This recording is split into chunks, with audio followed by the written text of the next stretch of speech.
think more about my poem.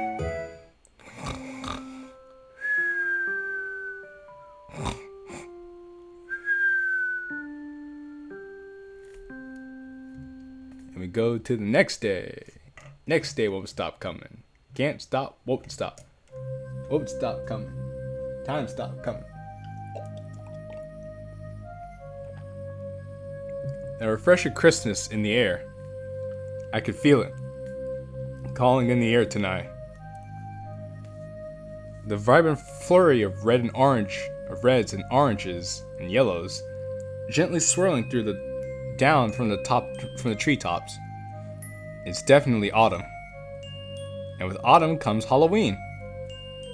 While I'm not into horror, as much as someone like Yuri, I've always enjoyed Halloween. It gives a good excuse to indulge all things horror. Not to mention prank friends and enemies. Man, Sari and I used to go all out on each other when it came to Halloween pranks. Speaking of, she's late, as usual. Sari, are you there? Hurry up or I'm missing out on all the fun. Wah! I'm coming as fast as I can. She's so cute. Oh. Look at her. Look at her. Ah, she's so cute. I took a little nap after school, so I was putting on my costume. A little nap, huh? Something tells me that this nap was more than just a cat nap. Like she full on took a fat nap and went to sleep. Well, you still look pretty nice at least. A cowgirl, huh? Liking the Halloween twist on it. There's a really cool vibe to it. You know, she has this whole like crawling in my skin kind of thing going on. You look great as usual, Killin. I haven't seen you in that costume for ages. It really brings back memories. Oh, thanks. Yeah, can you believe they actually put effort into this? I laughed to myself. There I was, thinking I'd outgrown Halloween, yet here I am. Well, you have to. It's Halloween after all. I just wonder what the others are gonna look like. Her question lingers in my head as we make our way to school. Along the way, I spot a couple of other people also dressed up. One guy doesn't look too out of the ordinary. Brown fedora, red and green sweater. Oh, Freddy Krueger. It's his gloves that's the giveaway. It sports a row of blades. Upon closer inspection, his face looks charred and burnt. Impressive makeup to say the least. Sari flinches as she passes him. Wah! I don't like the look of that guy. I bet he gives me nightmares. Oh, he'll give you a lot more than that. Whether that was the intentional pun or not is up for debate. Ooh, look at them, Killin. I can't help but grin as I see what Sari's pointing to. A group effort. With one person in a brown Great Dane onesie. Oh, it's the Scooby Gang. Yo. Next to him stands a nervous-looking guy with shaggy brown hair, while a confident-looking blonde man leads the pack, accompanied by two women, Velma and Daphne. It's a pretty big contrast with the costume we saw beforehand. The walk to school feels more like a parade, with a variety of characters ranging from horror to cute, western to eastern.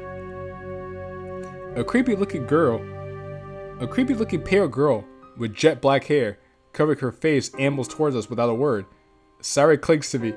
Oh, that's the Ring girl. Why do people have to dress up so scarily? Well, it is Halloween. I know. It's just some of these costumes and makeup are really convincing. I squeeze her hand gently. Sorry. They're just people having fun. Look, I'll say hello to the next one. You'll see they're just celebrating Halloween. There's nothing to be afraid of. She doesn't look very convinced, but nods anyway. The next person to walk by us doesn't look too scary. Kinda just looks like a janitor. With dark overalls and expressionless white mask. Oh, Michael Myers. Sure, the mask is a bit unsettling, but at least he... Okay, never mind. He's got a huge knife. Hey, nice costume. The masked man doesn't reply, although he does stop walking. Now he's just standing there wordlessly, looking at us both. I don't think this is doing Sarah any favors. Michael Myers is gonna get you. Happy Halloween, everyone. You, on your way to a party? No response. He tilts his head, and his fingers fiddle with the hilt of the knife. Well, Sorry tugs on my sleeve as the man carries on walking. Maybe he's a mime. Maybe he was a mime.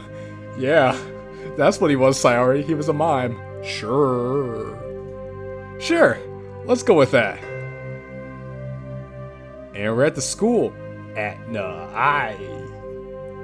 Night.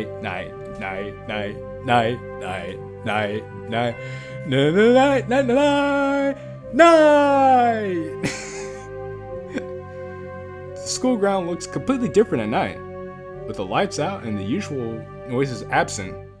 The whole building has a totally different vibe. I can't help but shiver slightly as we draw closer. It's crazy how the hustle and bustle of the place really brings it to life. With all that gone, the sleepy school looks like the typical horror buildings you'd see in horror movies. Oh, haunted buildings. The windows, devoid of any light, are sinister and uninviting.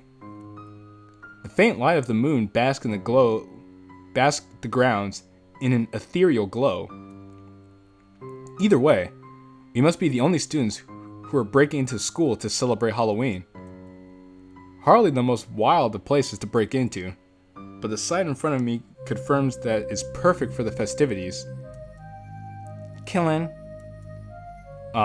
Don't tell me you're scared, Sayori. Hey, you are too. I puff my chest out in a comedic display of faux bravado. Am not. I'm a man. She playfully rolls her eyes. If you say so. By the way, where are the others? Right behind you.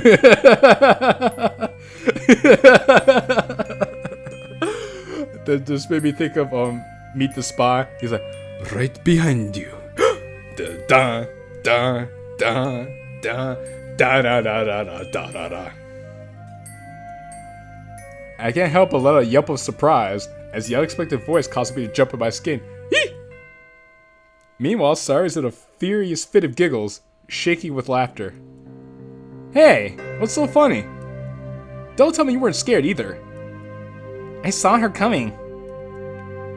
Monica holds on an expression torn between sympathy and amusement. Oh, the Monica! Ah, she's a witch. Sorry, Keller, but I was still getting an opportunity to pass on. You should have seen your reaction. I pull a face. Very funny. Nice costume, by the way. She does a twirl. Thank you. I wasn't sure what to go with in the end. It felt weird, putting on a costume. I can't even remember the last time I did anything for Halloween.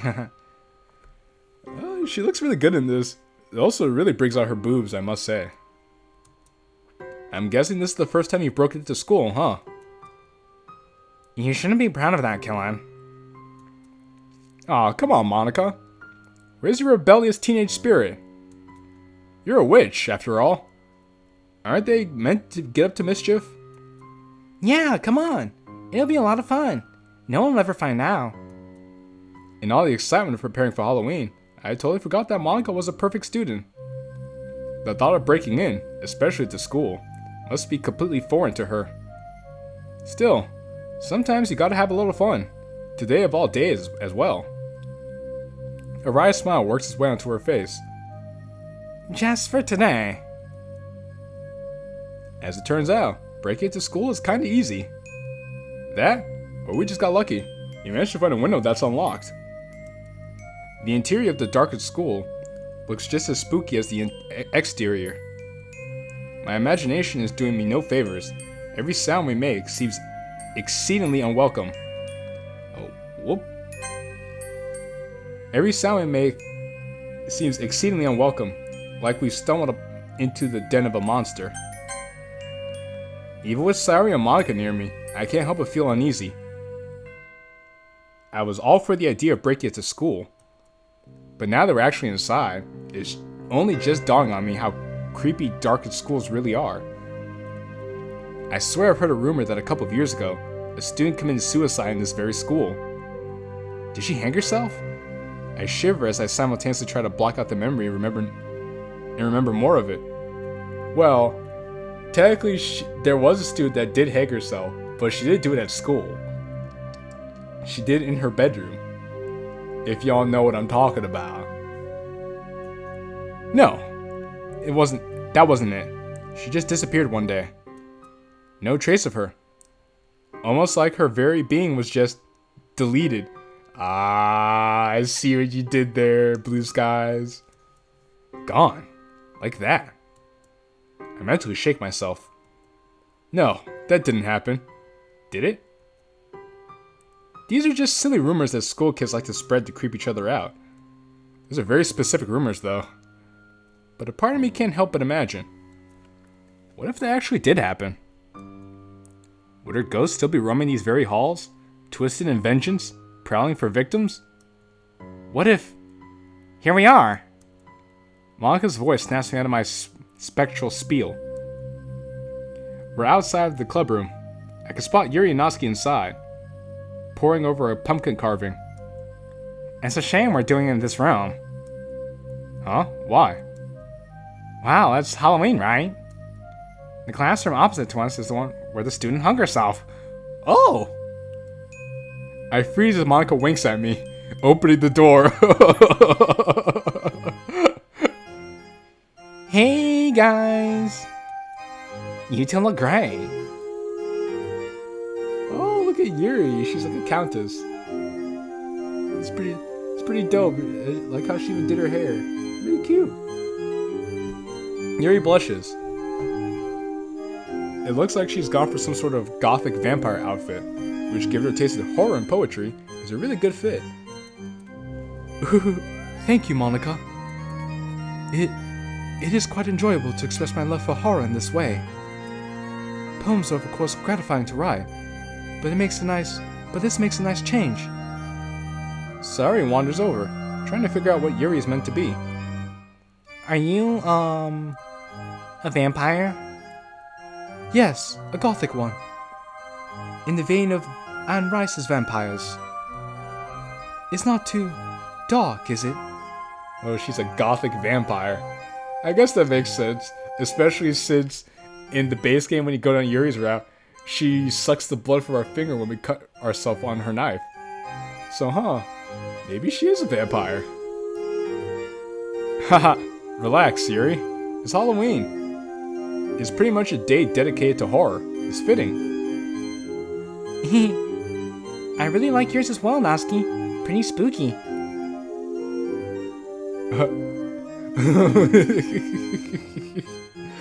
Yo, look at Natsuki. I really dig the budget skeleton outfit. I like how the black ribbons, the black little hair thing, and the skull thing. I like that. That's cool. Actually, I'll take a screenshot of all of them together, because why not? Oh, that should be your name for today. Sorry, what the heck are you? Not spooky. That's your new name. It'd be really funny if the name thing just said not spooky. It's super fitting. Natsuki looks at Monica and Yuri in a desperate plea. After getting no response, she sighs deeply and starts up again. Sayori. Yeah? And that's literally the stupidest thing I've heard all day. Everyone but Sayori breaks out into laughter. Hey, that's super me. Sorry, but it's the truth. But it's cute. Cute? I'm a skeleton. How in the world is that cute? It's Halloween. The day's supposed to be like the opposite of cute. Well, I won't lie. It's a pretty fitting name, not spooky. She grins. Sorry. Oh, come on. Yuri, you have to come up with a better nickname. Yuri? Ooh. You're putting me on the spot here, Natsuki. To her credit, at least she didn't call her not spooky. Killin? Sorry, I can't really deny Sayori her moment of glory. Fine. But only if I get to give her a dog nickname too. Wait, Sayori, what exactly are you? A cowgirl, right? Sayori tips her hat down and adopts a southern cowboy drawl. It's high noon. Name's McCree. Is high noon. Draw! Well, not a very good one. There's silence for a moment. If you listen closely, you can almost hear a tumbleweed going by.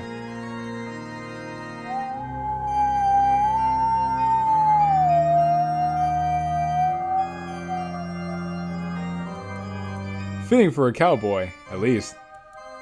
Sayori. It's midnight. It's high moon then. Alright guys, well I'm gonna end the episode right here. Alright, goodbye everyone.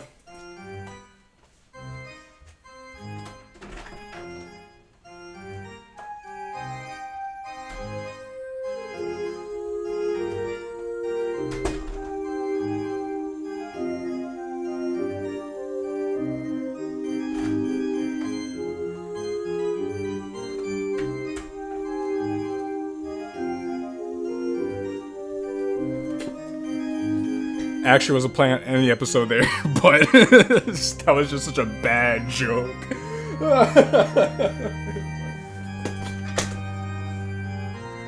Sorry about that. You've been watching way too many spaghetti westerns, Sayori. Spaghetti?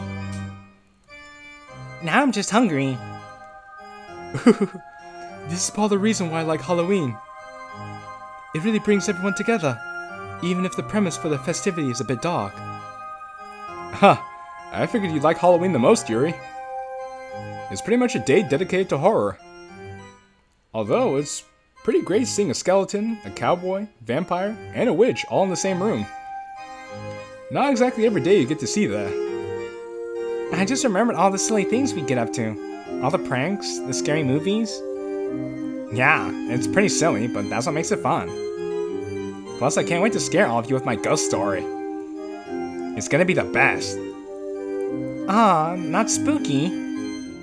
Please don't make it too scary. We're already past a bunch of people in terrifying outfits on the way here. This horrible guy with a glove made of knives. Yuri smiles softly. No surprise she recognizes the character. Ah, you won't sleep well tonight, will you, Sayori? Sorry, Sayori. Can't make any promises. I think this is going to be a longer episode. I think I'm going to power through all of Halloween here, and then we'll call an episode after that. So I hope you guys are in for a long episode. We all share a collective laughter as Sayori pouts. Speaking of festivities, I brought something that I believe would contribute to the intoxicating nature of the mysticism of Halloween. It's rather decadent, but since it's a special occasion... Yuri slides a slender black wine bottle out of her bag. Ooh! Yuri being edgy. She brought a bottle of wine. They're all underage, bro. You can't be bringing wine to school, bro. And Amaka's be like, Yuri, where'd you get this? Why do you have wine? We're all underage, Yuri. We're already breaking the school as it is. Now we're gonna get drunk? This is a little too much for me, Yuri. I'm sorry. His glass takes an alluring shine between the fluorescent lights. Beneath the fluorescent lights.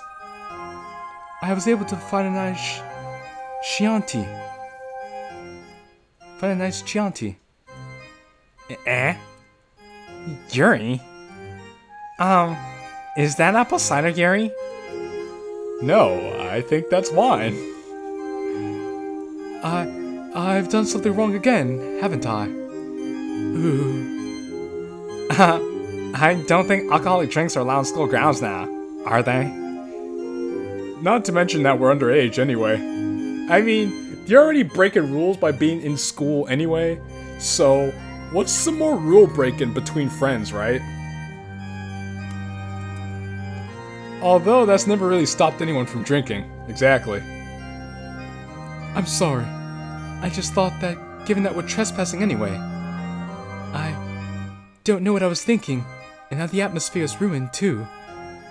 No, see, Yuri has a right. She's like, I mean, we're already breaking rules anyway, so we might as well just break some more, right? Yuri has the right idea. Oh, man. That's interesting to see that Yuri, of all people, would be interested in rule breaking. I guess it kind of shows that she's not as squeaky clean as we think she'd be, because she's so quiet. It just goes to show that because someone's quiet, that doesn't mean they're always like polite or anything like that. They could have a wild side to them, you just don't know it. It's fine, Yuri. At least you didn't bring it during a regular club meeting. Just be careful not to let anyone catch you with that. I'll have to admit, you're the last person I would have expected to bring something like that here. Yuri must be under the influence of the witching hour or something. There's still an hour or so until the witching hour. You know what I mean. Hey, it's okay. It'll just add to the story. The story? Yeah, you know, the story that we'll be telling people later about tonight. We'll tell the story of tonight. Raise a glass to freedom. Something they can never take away, no matter what they tell you. Hey, you better leave that spooky stuff out of it. No. Sayori! Not spooky! Alright. Cut it out, you two. To be honest, though, I am a bit curious about the wine taste. About how the wine tastes. Oh, come on, Monica. Aren't you supposed to be the responsible one here? Haha, you're right. She casts a wistful gaze at the wine as she says that, though. Come on, Monica, come on. If you do it, everyone else will follow. And Natsuki knows she wants to try it too. Sayori and Natsuki seem to be glancing at the bottle curiously as well, while Yuri hesitantly stows it back in her bag. Okay, everyone. Let's move along to the main event, shall we? Who wants to share their poem first? Alright. I'll do a sorry first. My old friend. Okay, wait, hold on, I need to make sure. My old friend. There's a dark and hollow thing that falls closely into me clings. It sticks to me and turns while I spin around discern in the dark and the deep. The faint shape it keeps. It goes away when the sun shines. The sunshine sweet and warm and kind. But does it really? Is it gone? Or does it secretly keep on? Is it really hiding there?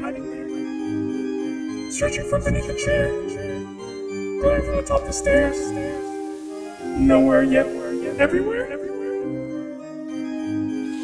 In the corner, in the gap, I stare in, and it looks back. Weighing down, draining out.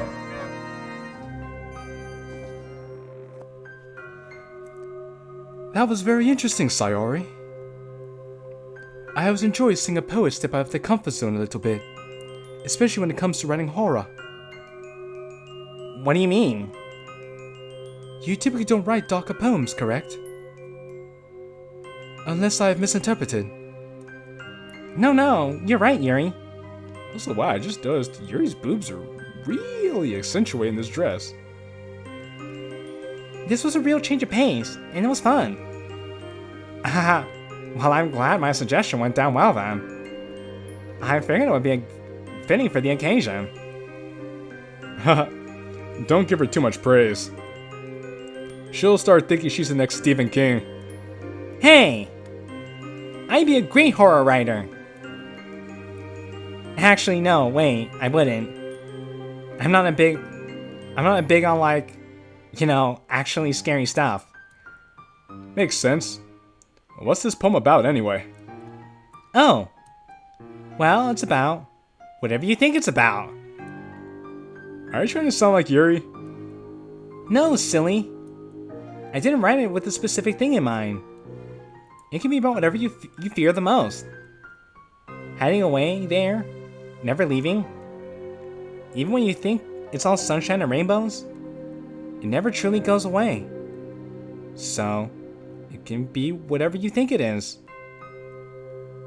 A terrible secret, a scary monster, a childhood fear of the dark. It could be made up, or it could be real. It doesn't just scare you. Maybe whatever it is drains you as well, bit by bit. And what makes it scary is knowing it's always there. Oh, holy crap. It's safe to say that no one expected that from her.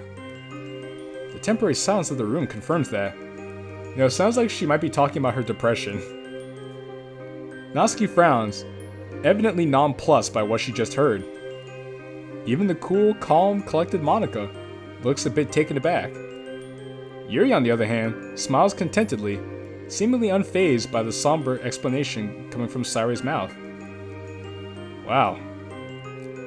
Okay, it's not just me who didn't see that coming, right?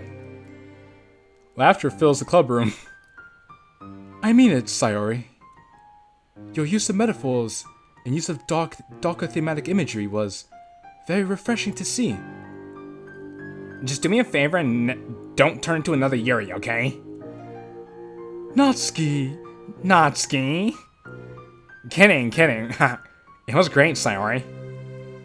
Aw, you guys. Okay, let's go with Yuri next. Come on, Yuri, baby, let's see what you got. Ethereal. Somber sounds of midnight malice, floating around a chastised chalice. Riding otherworldly winds, leathers torn from nails pinned. A looming figure takes my hand, leading me through this sympathy. Lead me through with sympathy can. Cumbersome weights ride my shoulders, with the serenity of falling boulders. Their words are muffled by lament. False reassurance fails to dent. The fierce facade of fleeting fear. Time is lost, no longer here. Cobalt nerves, fractured soul, with the luminescence of coal. Clacking footsteps from below.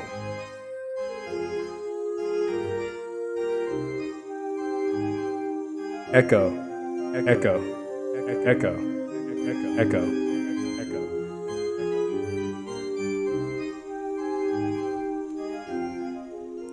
For a moment, the room is silent. Oh no! I went too far, didn't I? No. It's just the kind of thing we're looking for.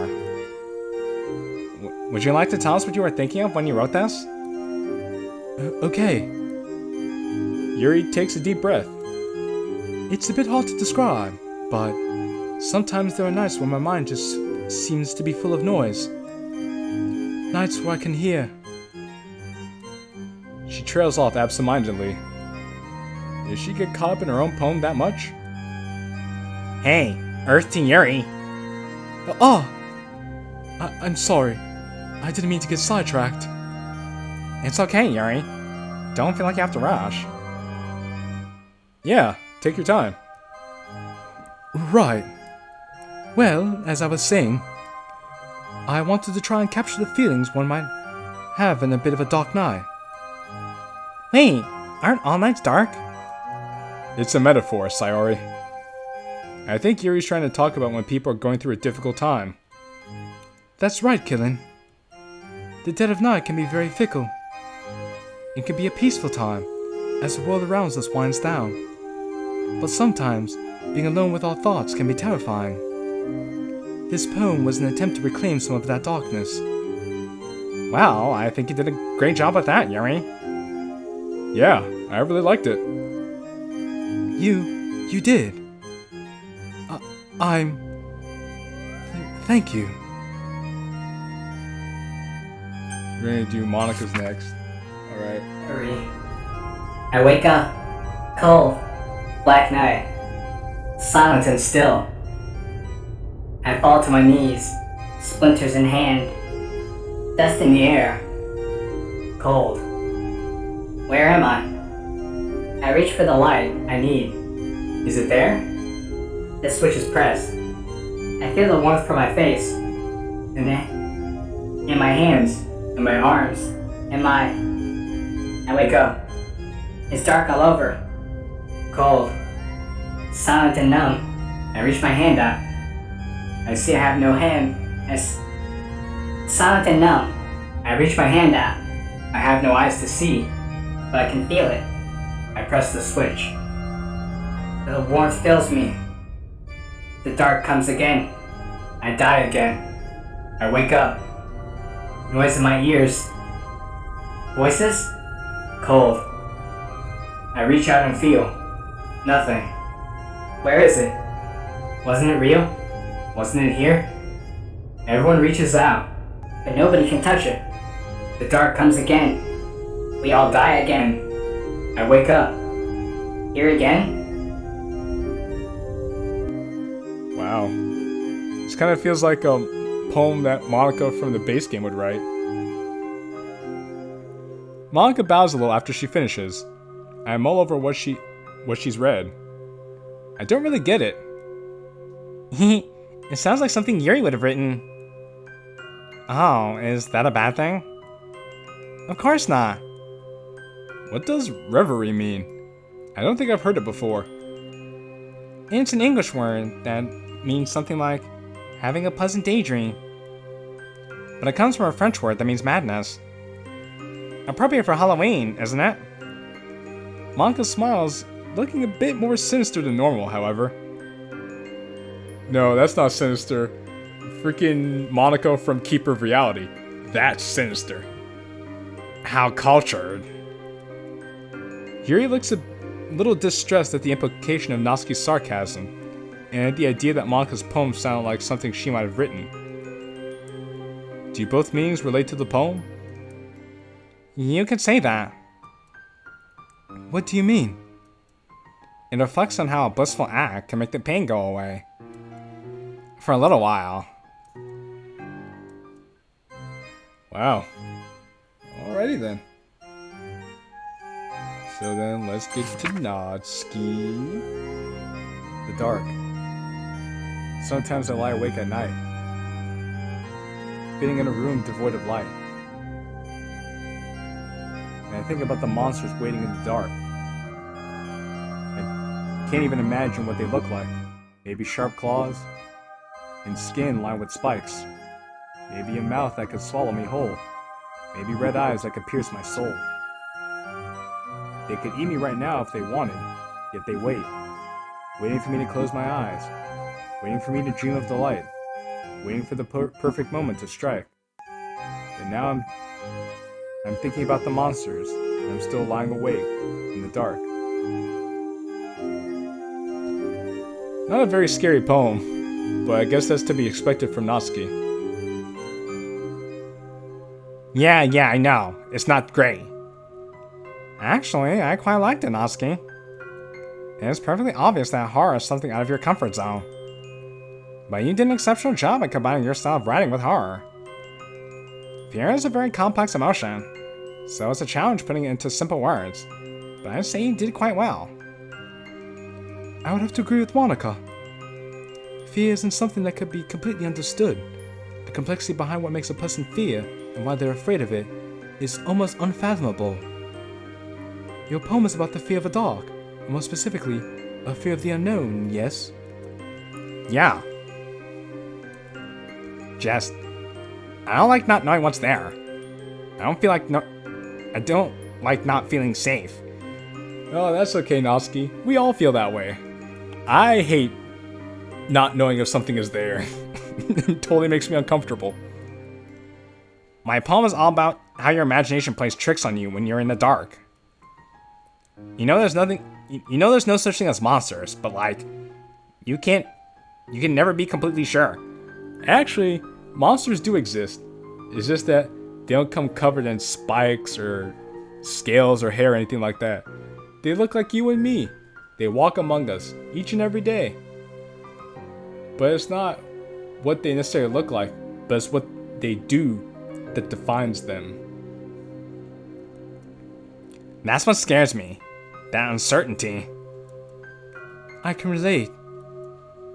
But as I was saying, it is certainly a feat encapsulating something as complex as fear into 4 simple stanzas. Noski smiles proudly. What can I say? I'm good at what I do. Yeah, well done, not spooky. Sorry, if you say that one more time, I'll... Anyway,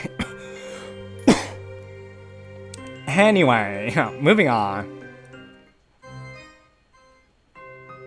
Alright guys, all your poems have been pretty good so far. But just wait till you hear my poem. An evil grin stretches across my face as I whip out my own poem. If you're this confident, I'll be looking forward to your recitation. Did you put extra effort into this one, Kellen? Well, not quite.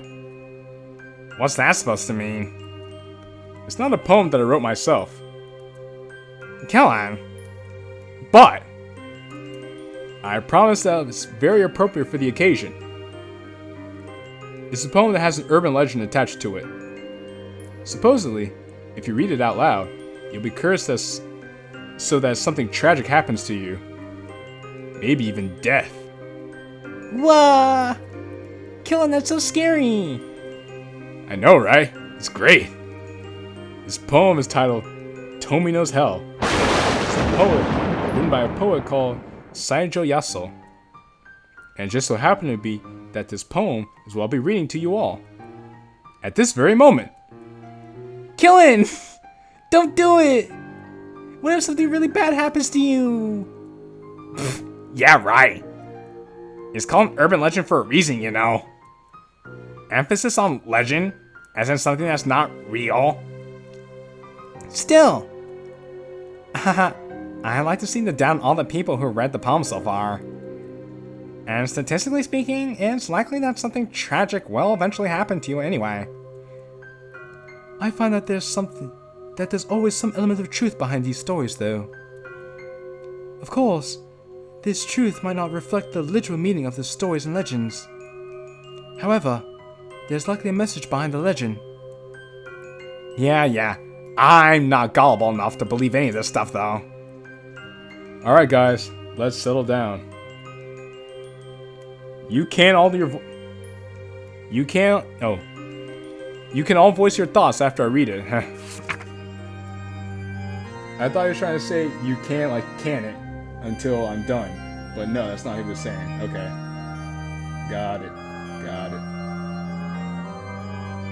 Tomino's Hell. Elder sister vomits blood. Younger sister breathing fire. While sweet little Tomino just spits up the jewels. All alone does Tomino go falling into that hell. A hell of utter darkness, without even flowers. Is Tomino's big sister the one who whips him? The purpose of discouraging hangs dark in his mind. Lashing and thrashing him, but never quite shattering. One sure path to a VC, the eternal hell. In the blackness of hells, guide him now, I pray, to the golden sheep, to the nightingale. How much did he put in that leather pouch to prepare him for his trek to the eternal hell? Spring is coming, to the valley, to the woods, to the spiraling chasms of the blackest hell.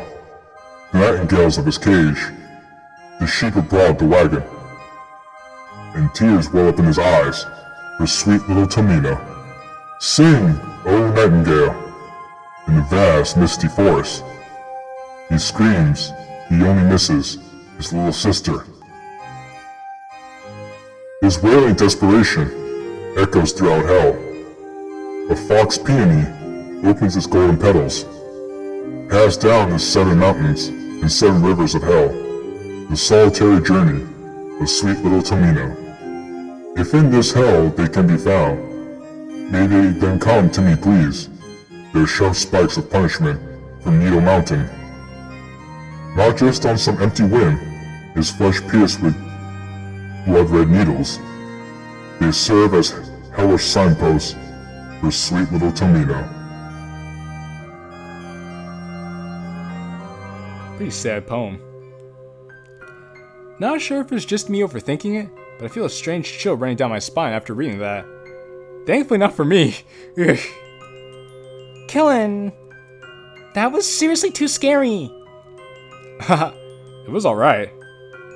I should probably downplay it, at least for Sayori's sake. I'd have to agree with Sayori. It was a very creepy, old-fashioned feel to it. After reading that, I wouldn't doubt that something bad looms in your future. Monica! Personally, I found the poem quite beautiful. Of course, it's certainly eerie. But there are a lot of symbols and metaphors that I could pick out just from hearing it in that one reading. I think I'd like to look into this poem on my free time. You guys think it was that scary? It's pretty meh in my opinion. The poem was clearly trying way too hard to be edgy and smart. If I may respectfully disagree, the tone and word choice of the poem matches its content. It's not written that way simply to be edgy. After all, if I understood it correctly, Tomino was banished to hell for murdering his own parents. Eh? How'd you get that out of the poem? It's called listening. Well, it mentions that Tomino is on his way to Avicii, the lowest of hells in Buddhism, and killing one's parents is the one way you get sent there. Oh, well, whatever. I still don't like it. Well, you guys can agree to disagree. But whether you like the poem or not, you have to agree that it and the legend attached to it are pretty interesting, right? I mean, I guess. Killin, I'm gonna keep a good eye on you from here on out. Just in case the legend comes true. Sayori, there's a bigger chance that something bad will happen to you first, given how clumsy you are. Hey! We all share a laugh, with Sayori joining in moments later of pouting. After a moment of pouting. Guys, this has been so enjoyable. It's fun to scare your friends with silly pranks, and dressing up is a lot of fun, too. Although, I don't really like horror that much. It's just so scary to think what could really be out there. Stop being a chicken, Sayori. Hey, you're the one who got scared by Monica earlier. The girls all laugh at my expense as I let her groan. She's never gonna let me live this one down. Yeah, not if you keep reaming on her, boy. Better calm down. Touché. Anyway, it's ghost story time, right? I don't really know many ghost stories, to be honest. Haha. Sorry. But I looked on the internet to find some. Most were super long. Like this one about, what was it? Some kind of sleep experiment? Oh, the Russian sleep experiment. Yes. Yes, I remember that story. Noski. Oh. I'm talking about myself. Sayori, you're rambling. Oh, oops. Sorry, I'm new to telling scary stories. I'm curious though, guys. What sights or sounds scare you? I'll be honest with you. Silence scares me, especially after I've read a gripping horror story. Is it just me who finds reverse music really creepy? My piano teacher showed me a few reverse pieces once. It just felt wrong to listen to. Especially when there's vocals. You start hearing things that aren't there. I don't know. Come on, Natsuki. There has to be something out there that creeps you out. Ugh. Yo, just laugh. We won't. She's right, Natsuki. We've all share. What is it? Natsuki averts her eyes, talking to the floor. The noise that children's toys make. It's like when I'm home alone and I think of, like, a jack-in-the-box playing by itself. It creep you guys out too. Nah, I'm with you. I just found anything to do with children scary, especially in the dark. The sound of babies crying, for example. Normally it's annoying, but if I heard in the dark and there was no one else around, I'd shiver. Well, it's fitting you mentioned that, Killen. Don't you remember that argument we had on Halloween, back when we were like 10? No. Sorry, where's this going? We were both on our way to a Halloween party. It was pretty quiet out, so you could hear everything. I heard the sound of a baby crying, but it wasn't coming from like inside anyone's house or anything. There weren't many people on the street either, and it definitely wasn't one of them. It was coming from down a dark alleyway. A chill runs down my spine as I remember exactly what incident she's referring to. I remember wanting to go out and investigate. I was scared it was a toddler in danger. But you didn't let me. You were too chicken to— Hey! Okay, we were just in a rush. But anyway, pretty creepy, right? I guess I kind of see what you mean by babies crying being creepy, I was a bit scared myself. Looking back, I'm glad you convinced me not to go. Guess being a wimp has its perks, huh? Yuri, Sayori, and Natsuki all laugh. Monica, however, looks like she's been slapped in the face. Guys, do you not realize how lucky you were? Eh? Oh god, you guys have no idea. What? Sorry, did anything seem a bit off, about that baby's crying? Cyrus scrunches up her face in an attempt to recall. I was gonna say, because that could have been an attempt to somebody to lure you into like a kidnapping or something. And Monica realizes that too. No, not really.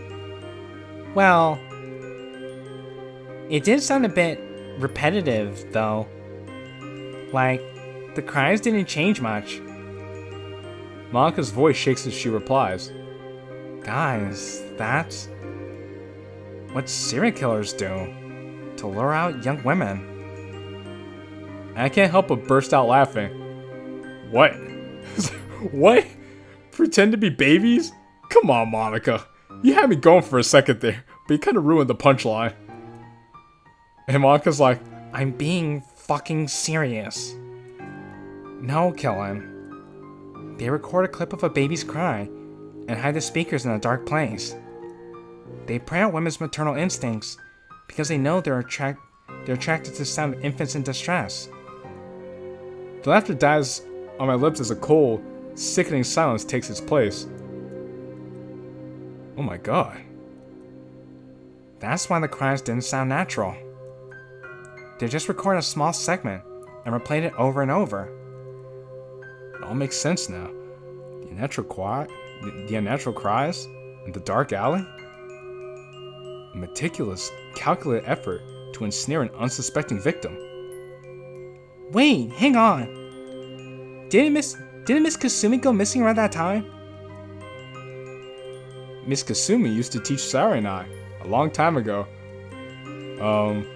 What happened to her, exactly? Sayori shrugs. We were told she moved away suddenly to work in a different part of the country, right? People used to spread really scary, horrible rumors about what happened to her, but they don't really make any sense. Hang on. She had a child of her own that year, didn't she? Oh god, she did! And my parents wouldn't really discuss or whatever I asked. They were super dismissive of the whole thing. I always wondered why. Oh my goodness. Wait, you guys actually believe that? Everybody looks at Natsuki, shocked. Oh, come on.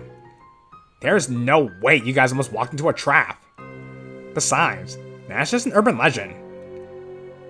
What happened to their teacher then? Why don't you tell them, Natsuki, since it's an urban legend and all that? She just disappeared, and Qilin's parents refused to talk about it? I don't know about you, but it just seems pretty convenient for this story. Well, maybe some things are better left off unanswered, huh? Although, I do hope Syra and I are just misremembering. Well, on that cheerful note, how about we move on to the next story? I like to nominate Natsuki. My story? Natsuki.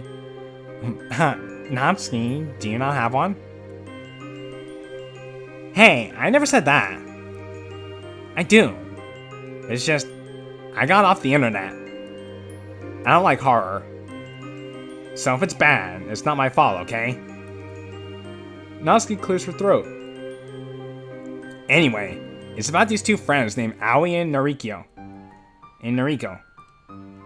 Basically, there's a rumor going around their high school about people seen going in and out an abandoned house on the outskirts of town. Most people thought they were just drug dealers, but some swore by the fact that the house has been used by a cult of some sort. Aoi and Noriko were pretty outgoing and adventurous, so they decided one night to check the place out. They get to the house, and it's pitch black out.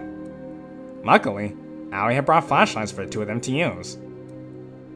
Noriko, on the other hand, brought a knife with her, just in case they ran into any trouble. They go inside, and the place reeks. We're talking Qilin's room level of stink. Hey!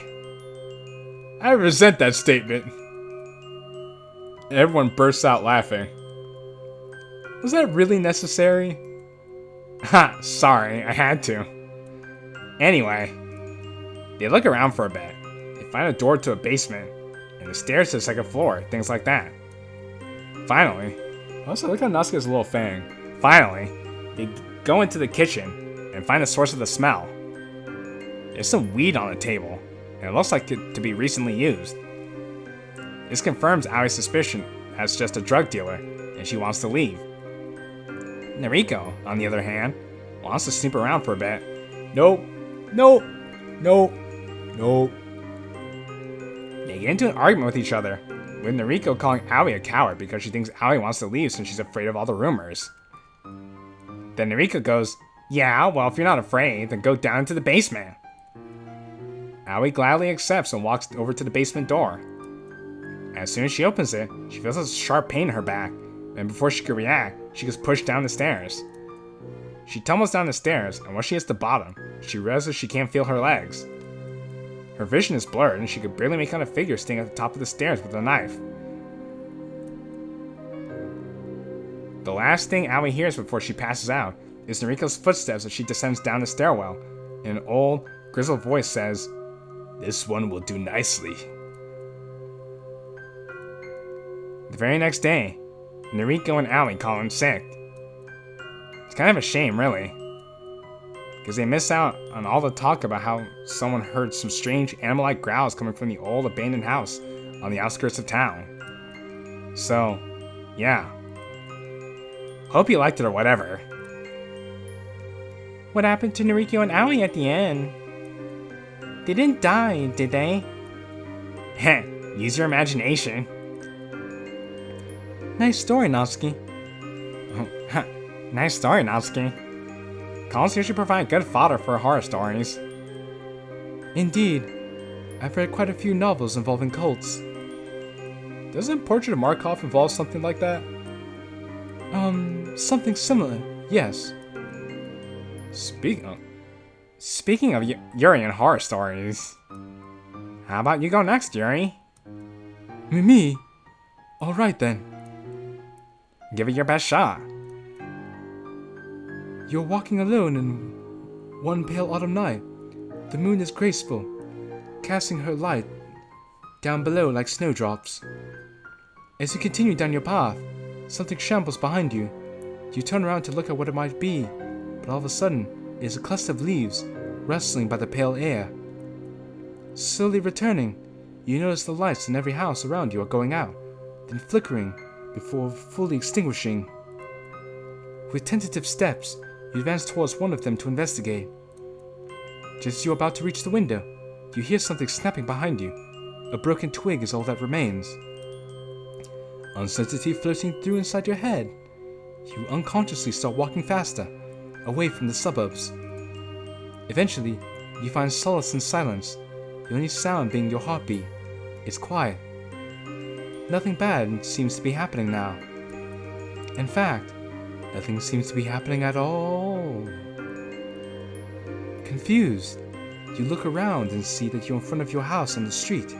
Nothing is stirring, nor are there any lights. Gently pacing towards your house, you go through the door. The lights are on, the television is on, but no one is in sight. This is unusual. You were expecting your parents to be home tonight. Have they gone out without telling you?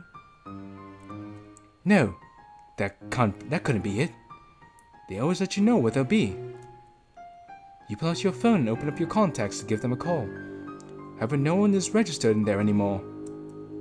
No matter how hard you try to remember, you can't call out to them.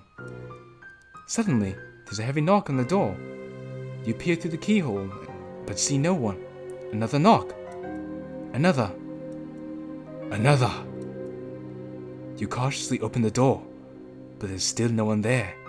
No one anywhere. How did this happen? Why were you alone, in the piercing silence? Silence so loud it fills the air. You do not know, and there isn't any way for you to find out. That's it? What a dumb story. Nothing ever happened. Where are the scary monsters and stuff? There is no greater fear than the unknown, Natsuki. Sharp claws can be prepared for, enigmatic silence cannot. What's more fearful? Something you know is coming for you, or feeling safe when you're in fact not? Touché. Quite a somber note to end your story on, Yuri. We can always count on you for a good horror tale, huh? Anyway, I'll go next. Although, a scary story. Now that I think about it, I don't think I've come up with a ghost story before. I haven't read too many horror stories either. Well, I guess that isn't a surprise. Just make one up then. It'll be fun. Well, I can't say I haven't tried it before. Are you trying to get out of telling a story? Of course not. Now that I think about it, there's one I've always heard. There's one I've heard of. Monika's expression turned serious. The mood in the room turned serious.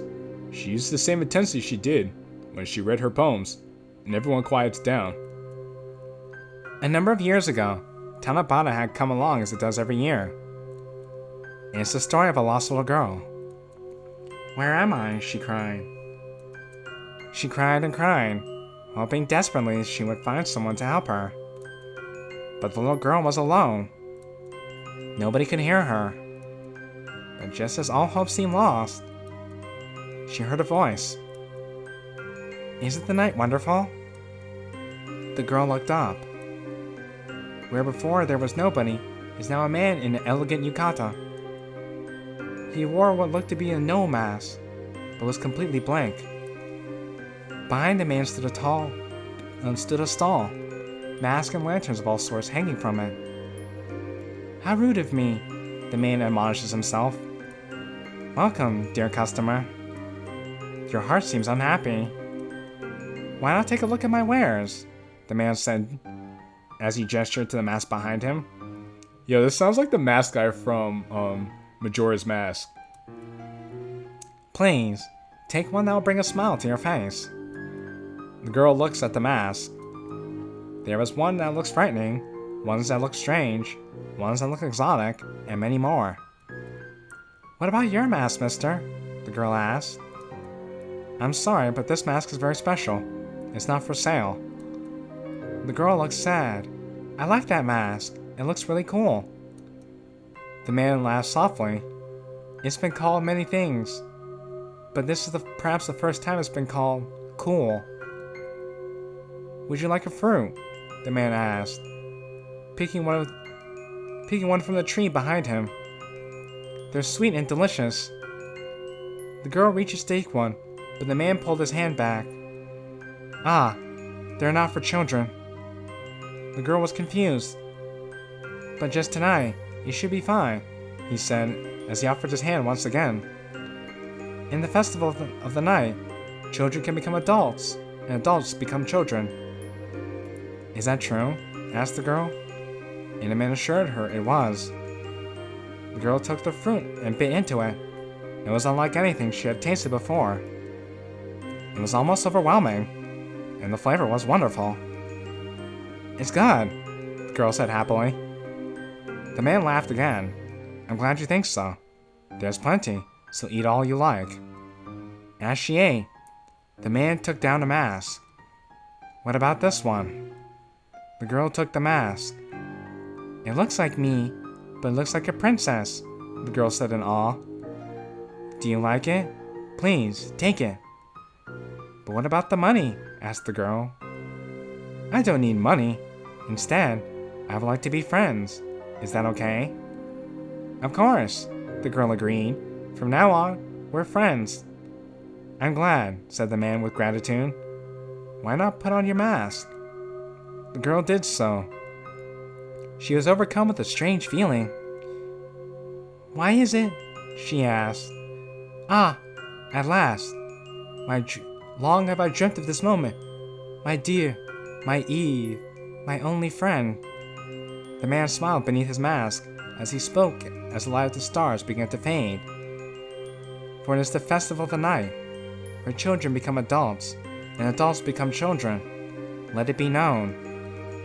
Another unconventional horror... Oh, sorry, Kellen, I overspoke for you. No, it's okay, Monica. Another unconventional horror story, I see. Haha, yup. I guess monstrous horror stories are more popular than you think. I rather like the mysterious tone myself. It's very reminiscent of the style of an Asian horror stories. You guys have a weird sense of what's scary. I mean, this story doesn't necessarily meant to scare you to death. Spirits don't have to be frightening, you know. Well, it is Halloween. Aren't things supposed to be scary today? But Halloween is fun too, not just scary. Alright, you guys, break it up. Let's just all agree to disagree again. You know, Natsuki is a very, she's very narrow-minded about these things. Monica smiles gratefully at me. Well, Natsuki shoots me a disgruntled look. You're always disgruntled. Anyway, I guess it's my turn to tell a story. So, this is something that actually happened to a friend of mine. Oh, really? Yes, really. So it happened to Sari then? Huh? This story is about me? Is that true, JQilin? What? No, it isn't. Let's just get on with the story, shall we? Right. Anyway. So this friend of mine lived alone in an apartment building. He lived in the downtown area and loved to party all night. And one night he was out as usual. However, when he stumbled back home in the early hours of the morning, he realized that he lost his key and was locked out of his apartment. So he ended up having to call his landlord, who was pissed at having to wake up in the middle of the night to let him back in. But in the end, he was able to get home safely, so that's all that matters, right? I can certainly relate to that comforting feeling. Right. But once he got inside, he noticed that his keys were actually on his nightstand. So he didn't lose them after all. There weren't an extra set that his landlord lent him? Nope. He was able to recognize them by the keychain he attached to it. So, that's it? Pretty much, yeah. What's so scary about that? Guess you haven't realized it yet, huh? What do you mean? The apartment was locked when he got back, right? Yeah, I got that part. But his keys were still in his nightstand. So how do you suppose he locked them in? Huh? Someone must have gone to his apartment and placed them inside, and unlocked the door behind themselves from the inside. And the only set of keys were my friends and his landlord's, so... Whoever had brought his keys back were still in the apartment when he got home. Natsuki shook. She's like, But who was it then? he never found out. Don't you believe it? Oh, you're gonna make me permanently paranoid. That was quite an enjoyable story, Killin. Although it was short, the realization at the end definitely made up for that. Plus, the story calls on the real fears of things like squatters, stalkers, and killers. Who knows? Maybe one of us has a squatter living in our own home, had it hidden away, never to be found. Stop right there! She's like, time out. Pause. Stop right there! I don't even want to think about it. Okay. That story wasn't half bad. Glad you all liked it. I'll have to admit, this was pretty fun, guys. Yeah, it really was. We should do this sort of stuff more often. Sorry, Halloween only comes around once a year. Oh, yeah. If I may make a suggestion. We all turned to look at her. Ah, well. If it's fitting for the mood, would you like to try the Kokuri-san game? Huh? What's that? Oh, that Ouija board thing? Pfft, isn't that just some urban legend? Only if you believe it is, Natsuki. Ouija board stuff, huh? On one hand, although it's not very hard to scare me, I'm a bit skeptical about ghosts. Although, I've heard from a lot of people that messing around with the dark arts is a dangerous business. I mean, we're in a dark school, late at night, with no one else around. If we really did open a portal for a malevolent spirit to enter our world, who knows what could happen? Nah, that's a bit too far-fetched. No, it's not too far-fetched. I could believe it. That's why I don't mess with that stuff. If someone says they're gonna touch a Ouija board, I'm like, nope, I'm out. Not dealing with that. At least, if the spooky ghost kills me, I won't have to do math homework that I've been procrastinating for a week. Lol. Seems a lot more tempting now. Can you tell us more, Yuri? Of course. So, Kokiri-san is the name of the spirit we'll summon. The name comprises of 3 animals: a fox, Kook, a dog, Ku, and a raccoon, Ri, Kokuri. Each animal represents something different. For example, the dog is loyal and protecting, while the fox is a trickster or a teacher. You can ask Kokuri-san different things. You can ask who loves you, whether you'll be rich, etc. Hang on. You can ask it anything? A devilish smile crosses her face. Why don't we ask Kokori-san when we're all going to die? Yuri looks aghast, nervously fiddling with the strand of hair. Natsuki, there are questions you shouldn't ask, and that's one of them. Nah, come on, Yuri. This is the perfect time for it. I don't think you realize what you're getting into. There are many stories of people messing with the spirits, all ending in awful consequences. Aw, come on, Yuri. Besides, it's part dog. If it starts trying to possess someone, we could just throw a stick for it. Also, it's a Shinto spirit, not a demon or ghost. Not spooky as the one wearing a bone outfit. So we all know dogs love bones. So it's just her who has to worry. Natsuki would have made a wonderful Medusa. Would have made a wonderful Medusa with a death glare like that. Wow, seeing as how we've already broken in and have some illegal contraband on our hands. She shoots a wink at Yuri, who ducks her head down, blushing. Adding an animalistic wraith to the mix. Wow, might as well. Yay, that's the spirit. And Yuri's like, oh lord, what have I done? Okay then. Let's begin the preparations.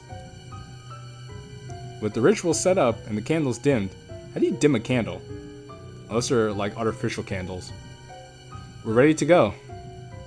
We also had to open a window, which, according to Yuri, allows the spirit to enter and exit. The ambient noise from outside permeates the room, adding to the atmosphere within. So, what happens now?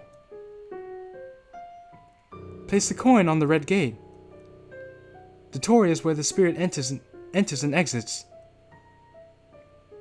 Now everyone, place your index finger on the coin. After a bit of crowding, we all managed to squeeze the tip of everyone's fingers onto the coin. Be careful not to let go of the coin. What happens if we do? Oh, please don't. Fine, fine. Let's get on with this already. Ah, alright. Yuri visibly composes herself and continues. Kukuri-san, if you are here, please move this coin. At first, nothing happens. Just as Natsuki thought, a silly Irvin let... No way. There is no way the coin just moved. Natsuki's terrified. Yuri's shook. Sari is spooked. And where's Monica? Oh, Monica must have been the one who moved the coin.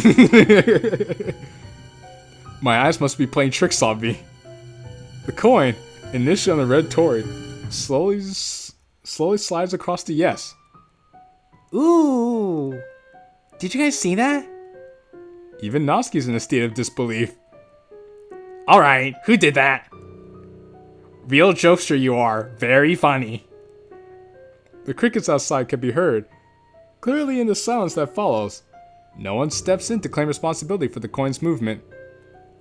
Wow, so that's how it's gonna be, huh? Whoever it was, just tell us already. More crickets. Fine, I'm not bringing cupcakes anymore until someone admits it. But not spooky. And stop calling me that. I bet it was Yuri. She was the one who suggested this. Me? I would never. I guess Yuri is a scaredy cat. It wasn't me either. Yeah, Cyrus is a scaredy cat too. So that leaves killing a Monica. Natsuki, have you considered that maybe, just maybe, it really is Kokori-san moving the coin? Yeah, right. There's no such thing as ghosts. Kukuri-san is a spirit, not a ghost. Same difference. Well, all I have to say is that I didn't do it. Natsuki's skeptical gaze causes me to hurry on. But I know that there's some sort of scientific explanation for this. I can't seriously be witnessing the paranormal, am I? Okay, Einstein, what's your scientific explanation for this then? I'm working on it. Uh-huh. It has to be one of us doing it. I know. Why don't we ask Korea-san? That's something that Killen and I couldn't have known. Given that you seem to suspect us the most.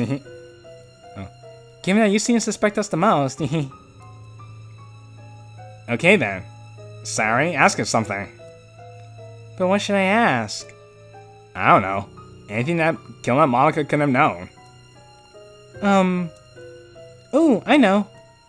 Kukuri-san, can you tell me what I have on the top shelf of my refrigerator? What kind of question is that supposed to be? Sorry, I guess I'm kinda hungry. The banter peters out as we expectantly watch the coin. Suddenly, the coin jerks a little to the right. Oh, let me take a screenshot of this, because this looks cool. Natsuki squints as she scrutinizes each of our faces. Meanwhile, the rest of the girl's eyes have glued to the coin, Yuri's face blanching with each further movement.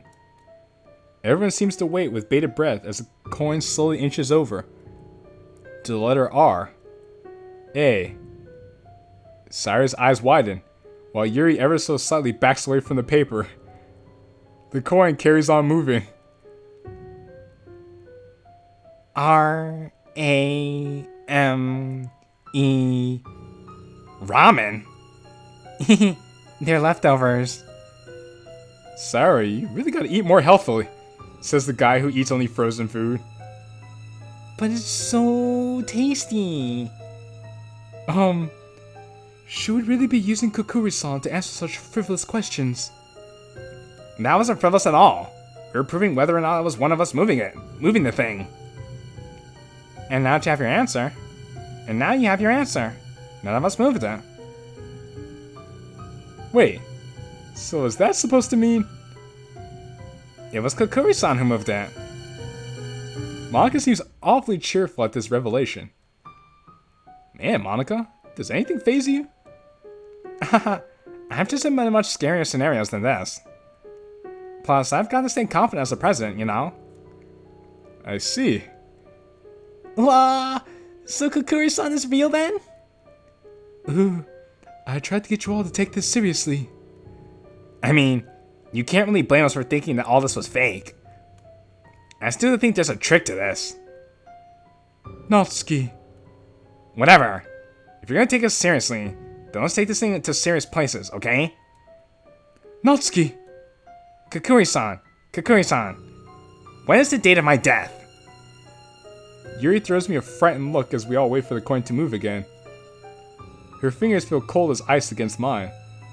Slowly, the coin moves to the letter N and inches over to the numbers 31, 10, 2018. That's today. I don't like this anymore, guys.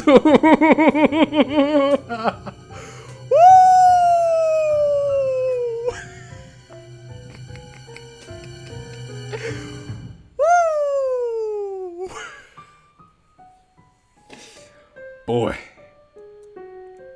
Some questions are better left not being asked. That can't be true, right? Kukuri-san, what about the other girls in the room? The coin doesn't move. I'm gonna go to the bathroom. Don't you want to know the date of your own death? Yeah, like some piece of paper the coin's gonna tell me that. You looked pretty scared earlier. Shut up! As I move away, Yuri gasps. Qilin, we haven't properly finished the game yet. There's a certain procedure. There's no point. He's already broken the finger on the coin rule. What do we do? Sorry, Yuri. I'll come back to help you guys finish a bit later. You better hurry up, Qilin. Whew. Finally out of the club room. I can't believe that game actually scared me. Although I'm curious to know who it was who rigged the game. It had to have been rigged, right? The bathroom was pitch black when I opened the door, save for the faint moonlight glinting off the bathroom window. The contrast between the darkness and the shining glass dazzles me for a moment, until I notice it. The dark figure within the glass that's standing completely still. Oh. All the herbal edges I've overheard evolving mirrors begin to rush through my head. Some instinct inside me stops me from moving, as if doing so would stop me from being noticed. I don't even dare to take a breath. As my eyes start to water from the lack of oxygen, the figure in the mirror seems to start wavering as well. Crap. I can't take it anymore. As I bend over to take a wheezy breath, the figure ducks down as well. Huh? Is that my reflection? Scanning the surroundings, I quickly jump to the light switch and flick it on as soon as possible. The fluorescent lights flicker overhead to life, confirming my suspicions. I glare at my reflection and then snort. Luckily, there was no one else who was there to see that. I slam the stall door shut in compulsion, as a sign of bravado to myself, I guess. Cringing at the shockingly loud echoes the door reverberates around the bathroom, I can't help but remain quiet now. The frigid tap water at the sink reminds me of Yuri's icy hands during the game. I should probably hurry back. Well, that was probably the most nerve-wracking trip to the bathroom I've ever taken. I shake my head. Snap out of it, Qilin. All these stories aren't real. Ghosts aren't real. It's awfully quiet inside the clubroom. Wonder what witchcraft the girls are up to now. Oh, they're all going to spook him. Stepping into the classroom, a pang of fear and adrenaline shoots through my heart. At first glance, the girls seem to have disappeared. But I quickly realized that they haven't disappeared. They're all collapsed on the floor and desk. Oh, very convincing, guys. Yeah, I totally believe that you're all actually dead. Very funny. A slight rustling gets my attention. Something in my peripheral vision moves on the Kokuri-san paper. Curious, I amble over. You should never have come. What? Why is the coin spelling this out? Wait, more importantly, how is the coin moving by itself? My mind flashes back to what Yuri said before I left. We haven't properly finished the game. There was a certain procedure that we were supposed to follow. But what happens if you don't do all that? Hold on. It's not like ghosts are real, though. Right? They must be playing a prank on me right now. Right? I reach down to shake Monika's shoulder. She's lying prone on the floor, and I can't help but feel a dread that her body would be cold. As I start to reach down, I freeze. Are those footsteps outside? No one else is supposed to be in the school, right? In a panicked state, I scan the bodies on the floor. All the girls are here, so... The footsteps grow louder and louder.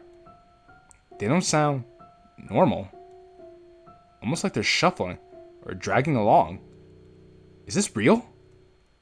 Am I starting to hear things now? The blood rushes to my ears is drowning out by the sound of the footsteps. Where are they now? I can't tell. Are they close by? Should I hide? How much time until they reach the clubroom? I can't tell. Crap. I throw myself onto the floor, squeezing my eyes shut. The sound of my heart hammering on my chest is almost deafening. Over the drum of my heart, I hear it. The footsteps stop right outside the clubroom. Please, don't open the door. As door rails open, there's an awful, sickening silence. Until someone or something breathes. Some kind of raspy gurgling. In a low, deep vocalization. Something that sounds off. As if that had been warped. As if someone had warped the sound in the computer program. Something completely and utterly unnatural that raises the hair on the back of my neck.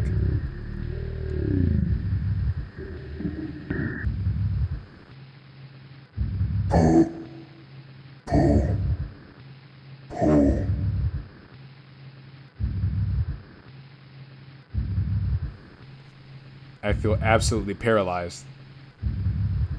My muscles are tensed. My jaw aching from my clenching it shut in nervousness. But if I relaxed, the adrenaline running through my body would immediately give away me trembling. As the sweat trickles down the side of my head, I hear it drawing near.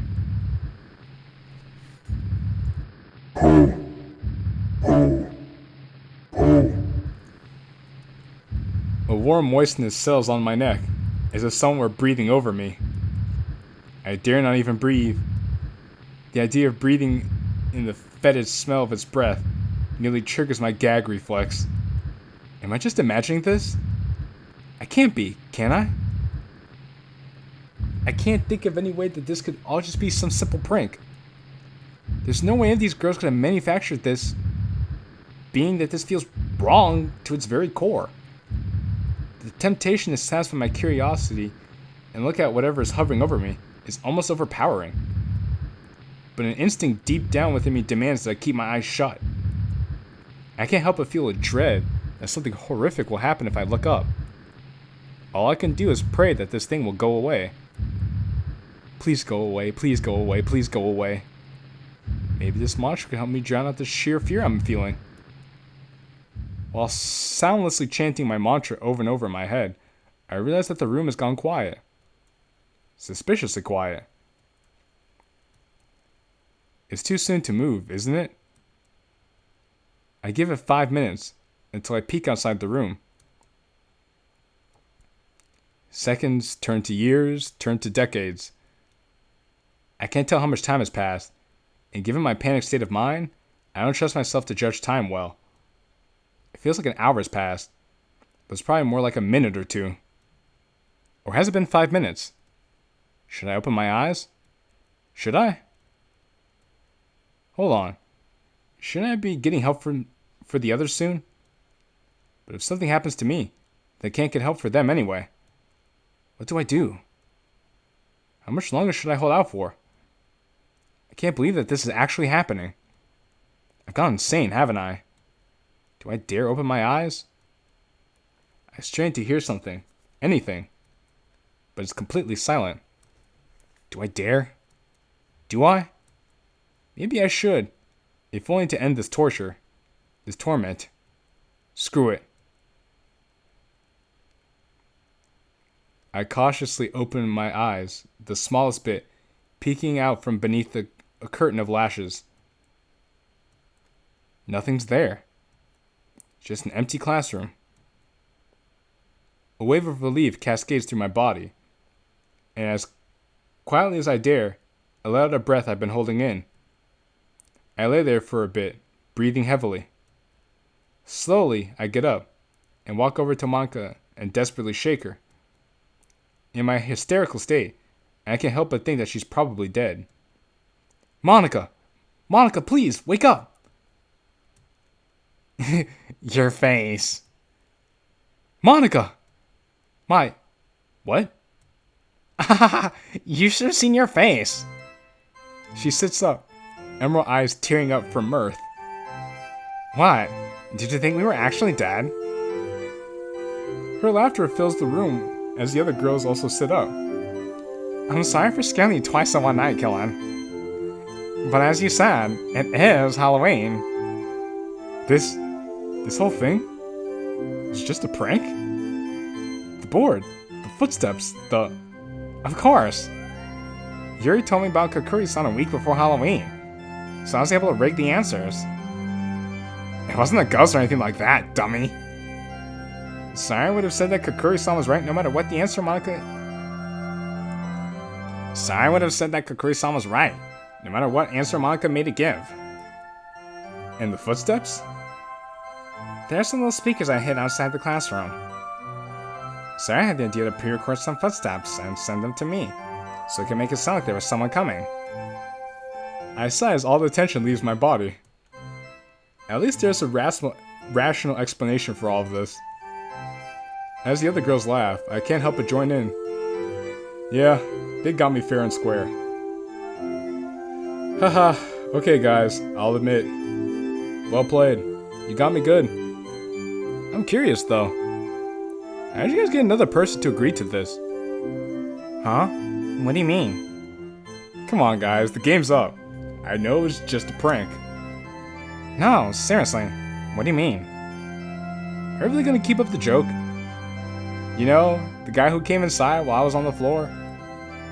He was all gurgly and raspy and kept making these noises. Like he was saying, well, I'll sound dumb when I try to mimic him, but it was all like, Pooh. Killin, what are you talking about? We didn't ask anyone else to help out. After all, we couldn't risk having someone report that we trespassed.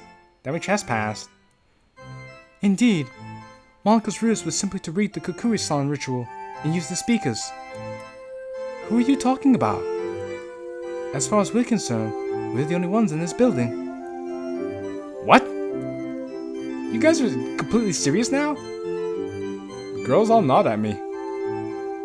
The only things I did were deliberately move the coin around while I was touching it and rigging the speakers. Nothing else? That's right. Sorry. You swear that you're telling the truth. I am. Sorry would never lie like that to me. So that means... Wait. So you guys didn't hear it? They all exchanged looks of bewilderment. Am I actually losing my mind? Like Yuri said, I'm pretty sure it's just us in the building. You're honestly telling me that you didn't hear anything. The girls share a look of alarm. Killin, relax. There was nothing there. It's okay. Yeah, even if there was some spooky ghost, I would have kicked its butt. The tinge of humor, along with Sayori's reassurance, helps me calm down a little. I'm not exactly convinced, but if the others didn't hear or see anything, and they were in the same room, then I must have just imagined it. Right? Hopefully. Okay, everyone. It's getting late. Let's clean up and call it a night, okay? I used to think that I've grown out of Halloween. But tonight made me realize that anyone can enjoy it. Horror can be fun.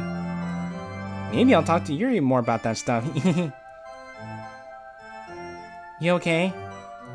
Huh? Yeah, I'm good. I was just thinking about the Ouija board. That thing really got to you, huh? I was a little scared too, even though I knew Monica was behind it all. Anyway, I'll see you at school tomorrow. Good night. See ya, Sayori. As I turn to walk home, I can't help but laugh. Yeah, those girls got me good. I never saw that coming.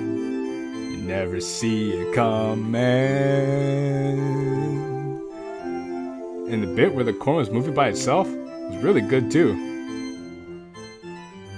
Wait. Monica only said that she rigged the actual ritual. Not that she moved the coin around afterwards. Not to mention, there's no way she could have moved it when she was on the floor. The coin? The entity? So does that mean... Nah, it'll be fine. Just don't think about it too hard, man. I take it back. I hate Halloween. He's like, nah. Fuck all that shit, bro. I'm out. Alright, well, we made it through Halloween. I'm glad I finally got a chance to play through Halloween with my own two eyes. In any case, I think we're going to end the episode here. It's been super long. If you guys made it to this point, consider subscribing if you haven't, leave a like if you haven't, and share this episode with somebody you think would enjoy it. I'll be sure to see you guys next time, okay? It's been real. It's been fun. It's your boy JQilin. Ciao for now.